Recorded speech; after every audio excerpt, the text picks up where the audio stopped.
Hey, Jacob. Arigato. Arigatou gozaimasu. We are here with the Mazda CX-5. It's really hot. Akira, Jacob. Akira Turbo. Guess what? What? They've done another facelift. What have they done? Oh, they've done another facelift and they've done another price rise. They've gone up by $370. God damn it. Who do you think you are, Mazda? I could afford it before. Oh, God, you know how many litres of milk that is? 20. 370 litres at the current price. Are you serious? That's a weird Where comparison. where do you get your milk from? I'll protect you, baby. Clearly not. That's right, mummies and daddies. Once again, Mazda have nipped and tucked the range. For 2024, we have some new stuff because they have to keep this car relevant, especially considering it is, you know, it ain't no spring chicken. It's kind of getting eclipsed by the newer models, isn't it? It kind of is. In some ways, in other ways, this thing remains a stalwart of the industry. That's a big word, Jacob. Wow. So today we're going to take you for a full tour of the facelifted Mazda CX-5. We're going to check out its really nice interior. What are the changes inside of there? Then we're going to performance test this thing. See just how quick it is from 0 to 100 kilometers an hour and talk about the sad death of a powertrain. Oh. But we'll talk about that soon though. Then we'll end on our final thoughts. Should you buy a Mazda CX-5, especially over stiff competition like the RAV4? If you can get one. Oh, we can get you one, but we'll come back to that. Jacob, let's get into it. Let's do it. Let me quickly explain to you what this facelift really is. You see, Mazda are really pumping in a lot of money to their new CX range of products. I'm talking their large premium SUVs, actually pretty luxury SUVs. And so models like this and the Mazda 3 facelift we did and the Mazda CX-3 facelift we did, they're getting less love because they don't have unlimited money. In fact, Mazda are one of the smallest manufacturers in the world, even though they are like number 2 in Australia. We just love Mazdas. So what have they changed for this facelift, at least for the front? Well, on the GTSP and the Akira here, you get a new grille insert. Otherwise, it's the same. It? Yeah, that's literally it. I'm pretty sure they've also deleted one of the colors, but otherwise it retains the same facelift it got, a couple of years back now. We get these really cool daytime running lights, a LED turn signal, and also very bright LED lights there as well. Your Mazda badge here is also your radar for your radar cruise control, and we'll come back to that, but this thing does get very good adaptive cruise control. I really like this blue paint as well, man. I love the color, I have to say. Stunning. I just love the design of this car overall. It's a really handsome SUV. And to be fair, it's handsome across the range. And if you want to learn more about the pricing, what's gone up, and also what you get per grade, make sure you head to CarSauce.com. We have a full review of this out now, and it's within that. Jacob, let's check out the side. Let's do it. Alrighty, Daddy Jacob, let's talk about the side of the Akira CX-5. Bro, I love these spokes. Oh, these are some beautiful 19-inch wheels with a little Mazda logo in them. The Pro Sex tires are interesting. I don't know if they're the best in terms of their grip, but they're pretty good. You know what? They actually did all right. They did all right. I don't think they're the most primo tires, but hey, you can't win them all, Jacob. That's why I bit my tongue. You see? Proof in the pudding. You have a 360 camera there on your mirrors, keyless entry, and go. You don't get any privacy glass. What the flip? What's the flip, Mazda? Who do you think you are running around leaving scars? And otherwise, it's a, kind of the same Mazda CX-5 we've seen for quite a few years now, Jacob. Let's check out the bum. Let's do it. Alrighty, Daddy Jacob. It's time to talk about the bum of the CX-5. It looks the same. It does look the same. In fact, nothing really has changed except for one thing, which we'll come back to. You can see we have these cool LED lights here. I really like the look of these. They changed that a couple years ago and I'm a big fan of them. Sky Active G Turbo badge. And that's because this thing has the 2.5 litre 4-cylinder turbo petrol engine and it combines that with the all-wheel drive system. CX-5 up there as well. You have your Mazda badge there. Down the bottom is a silver diffuser. You've also got a real exhaust, which I don't know why, but you guys want to hear what it sounds like. Take a listen.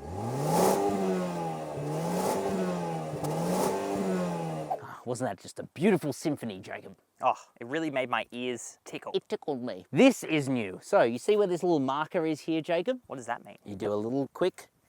Ow! Oh, got it on the first go. Sometimes you don't. And that opens up your powered tailgate. I was not on the ball there. You were not on the ball. You're not listening anymore. You don't care. Bro, I always listen to you. Shut up. Inside you get 438 litres of space. Ah, very good. You also have a little bit of underfloor storage with a space saver spare wheel and a Bose sub-woofy doofy. You can also drop the rear seats, including the middle one individually, which is pretty damn cool. And then you get 1,342 litres. Oh, that's a lot of damn space. So this thing is actually a very practical SUV, which you would hope, even though it is definitely starting to age. It's getting old, Jacob. Just like us. Just like us. Let's check out the interior. Jacob, Good morning to everyone but those who drive like this. What do you mean? That looks extremely ergonomic. Oh, well, guess what? This is peak death mode when the airbag goes off. All right, let's talk about the interior now of the Mazda CX-5. What's changed? Nothing. Very loud motor in this thing. That's not entirely true, actually, Jacob. They have added attractive new inlays. I forgot. Do you That's what prefer they them call over them. the old wood ones? No, it looked so much better before. Now you get this like faux carbon fiber, plasticky looking thing with little cubes. I don't know why they took out the faux wood. I think it looked better, to be honest. Save the faux forest. Let us know what you think down in the comment section below. Did they just ruin it? Did they ruin the Mazda CX-5? I think so. Other things. It's a really nice place to be, man. Dude, Mazda nailed the premium segment. They do it. They do it so well. You get soft touch materials, absolutely bloody everywhere. Obviously, we are in top of the rate, naturally. No, naturally. We're bloody car reviewers. We're car reviewers. We don't sit in base models. We try not to. They're for you. I'm joking. You get these really nice Napa leather seats that are both heated and they're cooled. You get this beautiful leather steering wheel that is, of course, heated naturally. Up in front of you, it's a bit of a mixed bag, Jacob. Yeah, it's kind of classic Mazda analog, isn't it? It is, and I think, you know, that was fine even 2 years ago, but now it's just starting to doesn't feel very modern, to be honest. The other thing, this is just mind-blowing to me. You get 2 fuel tank readings for some reason. One's digital, one's analog, and they're different. Maybe you get 2 fuel tanks. What the flip? Mazda, what the flip? Like, seriously, that makes 0 sense anyway. In terms of practicality, I think it's becoming a bit of a limitation of this platform that perhaps there isn't a huge amount of space. So the glove box is a pretty small size. You get a couple of cup holders, that's pretty good. A soft center armrest with not much storage in there, but you do get 2 USB-C ports and a 12-volt socky wocky. You've also got pretty massive door bins, actually. Maybe that's where all the platform storage went. Straight to the doors. Straight to my thighs. You've got a wireless charger, which is pretty common at this price point, and another 12-volt socky wocky. I do love this. Your physical air conditioning controls. It's just so much better than being in the stupid screen. Oh, let's talk about the stupid screen. Because it is pretty stupid. It's a silly screen, Jacob. You see, you can't use it as a touch screen in anything other than Apple CarPlay when the parking brake is up. And you're in park. That's literally what I just said. It's been a long day for you, hasn't it? This screen here is touchscreen capable, but Mazda get rid of it because it's safer. Actually, I find it to be a lot more distracting. My partner finds it to be a lot more distracting. But anyway, the screen itself is actually really nice. Like, it's a 10.25-inch display that is really color accurate. It's very responsive, so I don't know why they would do that. It's beyond belief. Another thing, Jacob, up above of you, you get a sunroof, but it's really small. How small are we talking? About you small. You reckon I could fit out there? Yeah. Not the way I'm going. It's just really small. I don't know why. It's, you know, maybe again, a limitation of the platform. As I said, this thing is getting kind of old now. You've got your gear selector here.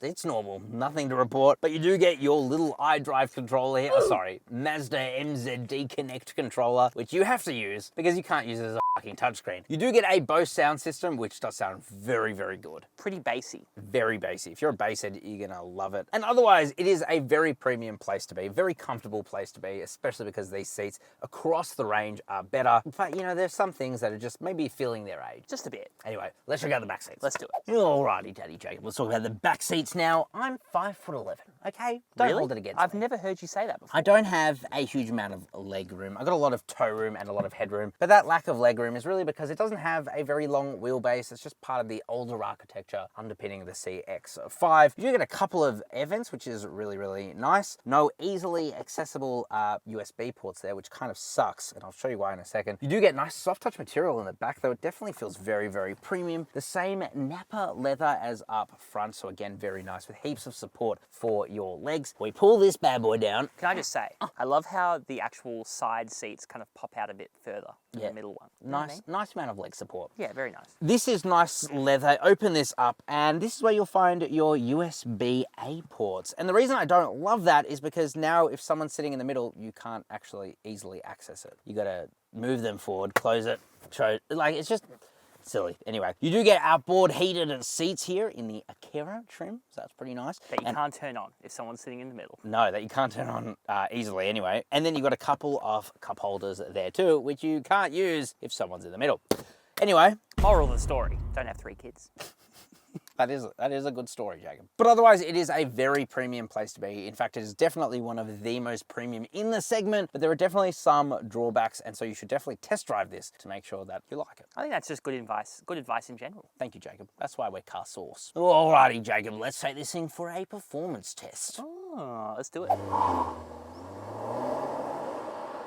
Alrighty, friend. It's time to launch the Mazda CX-5. But very quickly, before we launch it, we need to tell you about our new car buying service, carsauce.com/buy. In all seriousness, we can help you get the absolute best deals for your next car. Not only do we have thousands of dealers, we work for you, and we've partnered with Motorscout, who have 5-star reviews from thousands of reviews. It is a no obligation but simple process. So whether you want a Mazda CX-5, a Toyota RAV4, whatever, make sure you use our service. It will save you money. And time. Don't forget about that. Oh, let's launch it. Mummies and daddies, let's put the car into sport mode. Ooh, you're now gonna fist me and fist me good. Let's do it.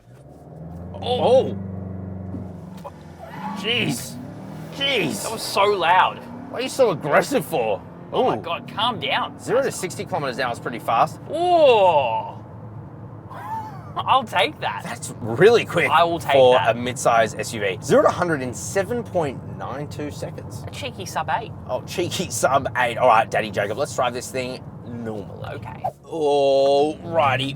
Whoa. Oh.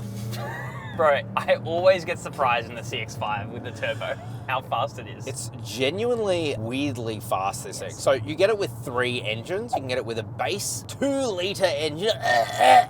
No, thank you. In the very base model. But it also comes in a 2.5-litre naturally aspirated engine. Or this, the Mac Daddy O. It's the same engine, but with a turbo on it. They've just slapped a bloody turbo on the 4-cylinder, called it a day. Puts a lot of power out, actually. 170 kilowatt of power, 420 newton meters of torque. Ooh. So it essentially gives you like diesel levels of torque, which is very impressive, and you feel it. Like, yeah, this thing has some serious pulling power. Nah, you would not get that pulling power with the naturally aspirated. No. No way. Issue, though, the issue I have found, Daddy What's Jacob, the issue? Daddy Matt.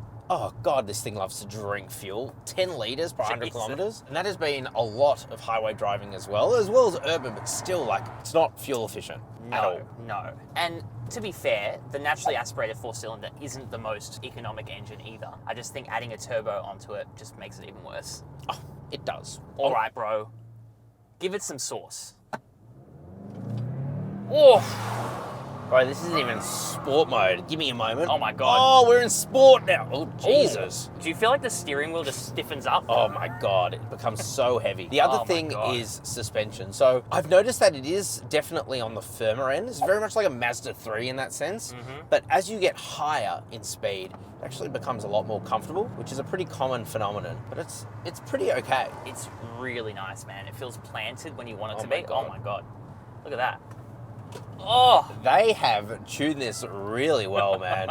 You can actually have a bit of fun in a bloody CX-5. I can't believe I'm even saying that. how funny is that? I mean, if you go for the turbo, that's what you want. Like, there's no other reason to get the turbo than a bit of fun driving. Yeah, 100%. I mean, this engine is thirsty, man. That's the only thing that's kind of, it's made me a little sad.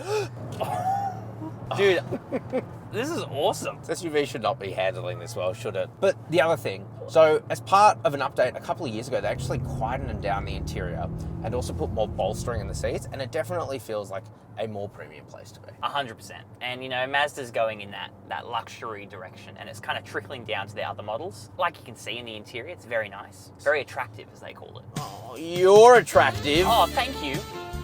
I'd say the same about you.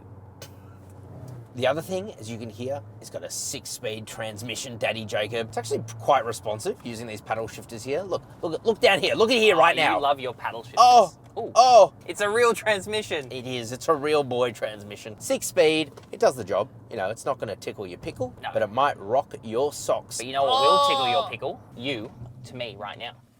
Tickle. That was a firm Oh, start, stop. Oh. My pickle's getting blood circulation cut off. A good time to mention that the 2.5-litre turbo does come with all-wheel drive, so there is that benefit over the other ones. I'm glad you mentioned that. Which are just front-wheel drive. Wow, that rotates so well. Holy shit. I feel like this thing has kinetic posture control. Oh, it might. I don't know. Oh, a bit of understeer. It was understeer and then oversteer, Not but in bad. a nice way. That was pretty good. I'm That not was gonna lie to you. genuinely awesome. This thing handles surprisingly well. I'm gonna go so far as to say it's like a weirdly large MX-5. I definitely know what you mean. Yeah. The other thing, friend, is the autonomous driving. This thing will drive itself down a highway, keep you hooked up in the center of the lane. It's not like overly intrusive or burdensome. It's actually one of the better calibrated systems out there. It just kind of gives you a gentle, oh, Yeah. Friend, may I give you my summarized thoughts on how this thing drives? given to me straight and quick. I will. I think that this is, compared to its competition, one of the best in class in terms of driving dynamics. I think you'll find a more comfortable car in the RAV4, but I reckon that this is so much better. You know what? I would RAV4. actually disagree. I find this just as comfortable as a RAV4. There you go. All right, let's get into our final thoughts. Alrighty, Daddy Jacob. Final thoughts on the slightly facelifted Mazda CX-5. Look, my thoughts haven't changed. Oh. I think it's a great SUV. They haven't really done much to it, to be honest. I wish they would make that bloody screen touchscreen. But you know what? If you're after kind of a comfy, fun, premium SUV, this is your SUV. I think so. I don't know if I'd go for this top of the range Akira though. I would probably go for something like the GTSP, which I think just is the best of all worlds, really. And as always, if you want to buy one of these or any other car, head to carsauce.com/buy and we will get you the best price and find you cars that are actually in stock. Yeah.